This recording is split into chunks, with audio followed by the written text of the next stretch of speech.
Yillar oldin yaxshi niyat bilan asrab olingan qiz bugun ulg'ayib, keksaygan onasiga jinsimni o'zgartiraman, pul ber deb kunda-kunora uyda janjal chiqarib, onasini haqoratlab tahdid qilmoqda. Assalomu alaykum hurmatli kuzatuvchilar, kanalimizga xush kelibsiz.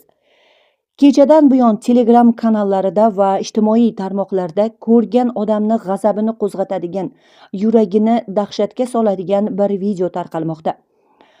Video ostiga yozilgan izohga qaraganda, onaxonni haqoratlayotgan erkak emas, balki qiz bola ekan. Onaxon ancha yillar oldin uni asrab olgan, yedirib, ichirib katta qilgan. Kunda kun ora janjal qilib, pul topib berasan, jinsimni o'zgartiraman deb onaxonga tinchlik bermas ekan bu nonko'r farzand. Ushbu holat yuzasidan zudlik bilan mas'ul tashkilotlar holatni nazoratga olishlarini, onaxonga himoya orderi berishlarini, mana bu nonko'rga esa qonunda belgilangan chora ko'rishlarini so'raymiz. Holat Parkent tumani To'maris mahalla fuqarolar yig'ini 28-uyda sodir bo'layotgani aytilmoqda.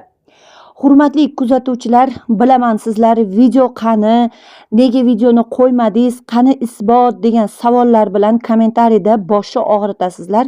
Men esa yana takrorlamoqchiman.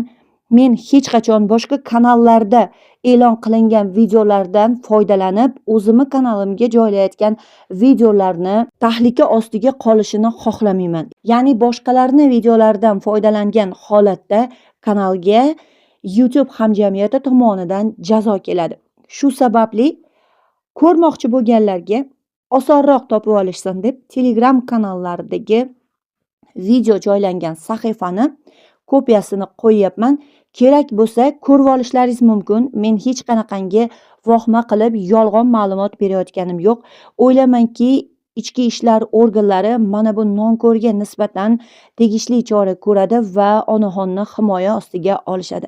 Tez fursatlarda yana diydorlashguncha Allohga omonat bo'ling, o'zingizni ehtiyot qiling.